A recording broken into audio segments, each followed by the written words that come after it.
முத்தமிழறிஞர் டாக்டர் கலைஞர் அவர்கள் 100வது நாணய வெளியீட்டு விழாவிலே கலந்து கொள்வதிலே உண்மையிலேயே பெருமகிழ்ச்சி அடைகின்றேன். தென்னிந்திய நடிகர் சங்கத்தினுடைய துணைத் தலைவராக நான் பொறுப்பேற்ற பொழுது தலைவர் அவர்களை அவரது இல்லத்திலே சந்தித்த அந்த தருணங்களை நினைவு கூறும் வகையிலே ஒட்டுமொத்தமாக நீங்கள் சிந்தித்து பார்ப்பீர்களேயானால் தமிழக அரசியலிலே நாணயமானவர்களுக்கு மட்டும்தான் நாணயம் வெளியிட்டிருக்கிறார்கள்.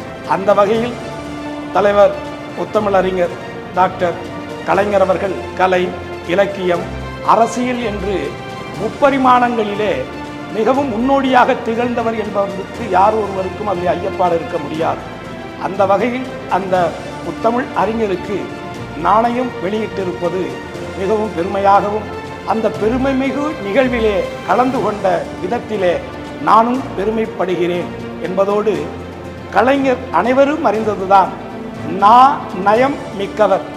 அந்த நாணயம் மிக்க அவருக்கு நாணயம் வெளியிட்டிருப்பது மண்ணிற்கும் மக்களுக்கும் பெருமை என்று கூறி இந்த விழாவிலே உங்களில் ஒருவனாக நானும் கலந்து கொண்டதிலே பெருமை கொண்டு தென்னிந்திய நடிகர் சங்கத்தின் சார்பாகவும் நான் சார்ந்த என் முக்குளத்தோர் புலிப்படை சார்பாகவும் அவருடைய புகழ் நிலைத்திருக்க வேண்டுகிறேன். நன்றி, வணக்கம்.